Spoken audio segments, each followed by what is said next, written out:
7 मई की रात को जो ऑपरेशन सिंदूर लॉन्च किया गया था वो रात को 1:05 से 1:30 तक चला था और ये 25 मिनट के भीतर पाकिस्तान बाप बाप चिल्लाने लगा था, क्योंकि पाकिस्तान का जो HQ-9 air defence system China से उसने खरीदा था वो हिंदुस्तान ने जाम कर दिया था। उसके बाद जो सैटेलाइट उसकी थी वो जाम कर दी थी और मात्र 25 मिनट में पूरे पाकिस्तान में तबाही मचाने के बाद, आतंकियों के ठिकानों को नेस्तनाबूद करने के बाद हिंदुस्तान की सेना वापस अपने अड्डों पर, अपने बेसिस पर लौट आई थी। लेकिन इस बीच एक घटना हुई कि ब्रह्मोस मिसाइल के द्वारा, ऐसा दावा किया गया लोगों का सोशल मीडिया पर कि ब्रह्मोस मिसाइल के द्वारा पाकिस्तान का जो नूर खान एयरबेस है, वहां जो उसका परमाणु ठिकाना है उस पर हिट किया गया है। उसका जो एंट्री पॉइंट है वहां एक मिसाइल लगी है जिसकी वजह से रेडिएशन वहां फैली है। और ये वीडियो है, आपको इसकी भाषा तो समझ नहीं आएगी, लेकिन ये कह रहे हैं लोग कि यहां रेडिएशन फैलने लगी है और लोगों को यह इलाका खाली करने के लिए कहा गया है। मतलब उस रेडिएशन लीक से लाखों जिंदगियां इस वक्त खतरे में है, मौत के मुंह में है। ये दावा अब तक तो किया जाता कि पाकिस्तान का ही न्यूक्लियर वेपन था जो लीकेज हुआ है, लेकिन अब एक ऐसा भी दावा सामने आया जिसमें यह कहा जा रहा है कि ये जो वेपन था, जो लीक हुआ है, न्यूक्लियर लीक, वो पाकिस्तान का नहीं बल्कि अमेरिका का भी हो सकता है। हमारे एक रिटायर्ड लेफ्टिनेंट जनरल हैं, उन्होंने इस बारे में क्या कुछ कहा, सुनवाता हूं आपको, सुनिए जरा। तो प्रैक्टिकल टेस्ट हुआ ना, बातचीत ने हम कह रहे, अभी आप देखें फिलीपींस ने ब्रह्मोस खरीदा है, अब धीरे धीरे वियतनाम खरीदेगा, वो मलेशिया खरीदेगा। मतलब इन लोग देशों ने अब देख लिया है ये ब्रह्मोस, जिसका रेंज तकरीबन 400 किलोमीटर है, बहुत बढ़िया मिसाइल है। इसको आप हवा से फायर कर सकते हैं, ज़मीन से फायर कर सकते हैं, आप समुद्र से फायर कर सकते हैं। तो आप तीनों प्लेटफॉर्म का इस्तेमाल करके ब्रह्मोस फायर कर सकते हैं।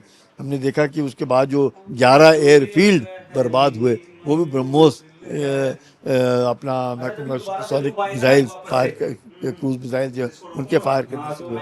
कहा जाता है कि उनका कहीं ना कहीं न्यूक्लियर फैसिलिटी था जिसके ऊपर लगा सरगोदा के आसपास और वो किराना हिल्स के पास, जहाँ पे वो नमक के पहाड़ हैं, उस नमक के पहाड़ के अंदर उन्होंने गुफाएं बना रखी हैं। उन गुफाओं में इन्होंने ये छुपा रखे हैं अपने जो है, अब वो उनके हैं या अमेरिका ने अपने छुपाए हैं। अमेरिका इसलिए डर गया कि हम हिंदुस्तान ने तो पाकिस्तान के यहाँ छुपा के रखे थे और वही एक टारगेट बन गए। अब वो पता चलेगा, अभी तो ये सब हम लोग बात करते हैं।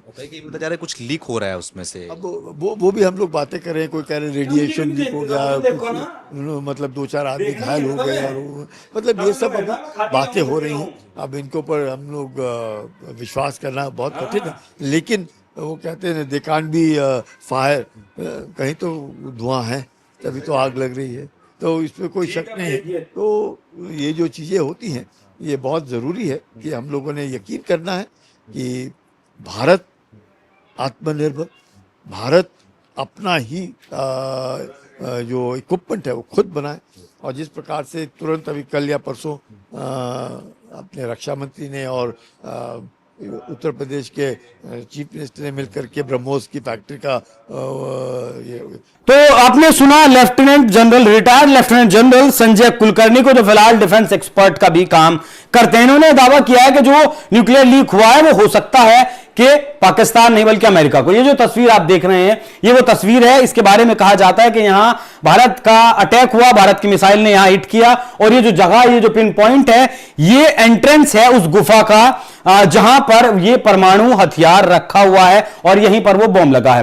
और ज्यादा जब इसकी पुष्टि करते हैं, ये तार जब जुड़ते हैं तो पता चलता है कि उसी दिन सेम डे एक फ्लाइट इजिप्ट से चलती है और इजिप्ट से चलकर वो सीधा पाकिस्तान पहुंचती है, रावलपिंडी जाती है और ये शिपमेंट ऑफ बोरोन, इस फ्लाइट में बोरोन लेकर आया जाता है। बोरोन तलहटी में पाया जाता है इजिप्ट की, और बोरोन के बारे में कहा जाता है कि बोरोन जो रेडियो एक्टिव सब्सटेंस का लीक होता है, रेडियो एक्टिव सब्सटेंस की जो किरणें होती हैं उन्हें रोकने के लिए, उन्हें न्यूट्रलाइज करने के लिए सबसे बेहतर चीज है। तो ये इसका पाथ है जो अमेरिका जाता हुआ दिखा, इसलिए कहा गया कि लीक तो जरूर हुआ है। और ज्यादा इसकी जब पुष्टि करते हैं, एक तार और जुड़ता है कि अमेरिका का B350 AMS aircraft commonly used for nuclear emergency response mission, मतलब अमेरिका का एक जहाज है जिसे मतलब मेनली इस्तेमाल किया जाता है। वो काम ही वो करता है कि कहीं भी जहां भी न्यूक्लियर प्लांट्स होते हैं वहां वो रहता है और वो जांच करता है कि कहीं न्यूक्लियर लीक तो नहीं हुआ, उस चीज का वो पता लगाता है। और वही सेम डे अमेरिका का B350 पहुंचा था पाकिस्तान में पता करने के लिए कि वाकई में ऐसा है नहीं। एक एडवाइजरी आपने इससे पहले देखी थी, वो एडवाइजरी पाकिस्तान सरकार की तरफ से जारी की गई। हालांकि हम इसके बारे में पुष्टि नहीं करते कि वो पाकिस्तान ने जारी की है ये वाली एडवाइजरी है या फिर नहीं, या ये फर्जी है, सोशल मीडिया पर ऐसी ही तैर रही है। इसमें कहा जा रहा है कि confirmation of radiation leak at facility located in northern region. साथ में बहुत सारे लोगों के ट्वीट्स भी सोशल मीडिया पर आते हैं और वो कहते हैं, बताते हैं कि हमारे यहां पर लीकेज हुआ है। और खबरें भी छपती हैं कि Egypt supplies boron to Pakistan to contain nuclear radiation leak after airbase strike. 11 मई 2025 की आप ये खबर देख रहे हैं। बहुत सारे लोग ट्वीट करते हैं, जानकारी देते हैं कि यहां उल्टी दस्त जैसी शिकायतें हो रही हैं, जैसी न्यूक्लियर की जो रेज होती हैं उनसे जो दिक्कतें पैदा होती हैं वो होती हैं। बहुत सारे जो विदेशी पढ़ने लिखने वाले लोग हैं वो भी इस बारे में जानकारी देते हैं। कुछ लोग सोशल मीडिया पर ये भी कहते हैं कि जो दूसरों के लिए खड्डा खोदते हैं वो कब उसमें गिर जाए उन्हें पता नहीं लगता। लेकिन यहां सबसे जरूरी जो चीज है वो ये वाला टॉम कूपर का एक ट्वीट है, माफ कीजिएगा, टॉम कूपर ने जो कहा वो है, क्योंकि टॉम कूपर इस डिफेंस के मामले में मतलब एक एक्सपर्ट से भी एक्सपर्ट माने जाते हैं। 5,500 से ज्यादा किताबें लिख चुके हैं। When one side is bombing nuclear weapons storage facility of the other and the other has no ability to retaliate left, then that is a clear cut victory in my books। Tom पर ये कहते हैं कि मतलब सीधे तौर पर अगर मैं आपको कहूं कि पाकिस्तान भारत के हमलों का जवाब नहीं दे पाया, यह भारत की क्लियर कट जीत है। शायद इसीलिए कहा जा रहा है कि ये जो बॉम्ब था, ये जो न्यूक्लियर लीक हुआ है वो पाकिस्तान का नहीं बल्कि वो बॉम्ब या फिर न्यूक्लियर वेपन अमेरिका का हो सकता है। बाकी आपको क्या लगता है, क्या अमेरिका अपने वेपन्स ऐसे देश में रखेगा जिस देश का खुद भरोसा नहीं है, जिस देश के बाद जिस देश मतलब जो छोटी सी भी कोई बात होती है तो वो धमकी देता है सीधा न्यूक्लियर अटैक की कि वो न्यूक्लियर बम चला देगा। इस तरीके की जो देश धमकी देता हो, क्या उसके बारे में यकीन किया जा सकता है कि अमेरिका जैसा देश उसके देश में अपने परमाणु हथियार रखेगा? क्या आपकी राय इस विषय पर कमेंट कर जरूर बताइएगा। नमस्कार। जब भारत के सैनिक मां भारती की जय बोलते हैं तो दुश्मन के कलेजे कांप जाते हैं। जब हमारे ड्रोन दुश्मन के किले की दीवारों को ढहा देते हैं, जब हमारी मिसाइलें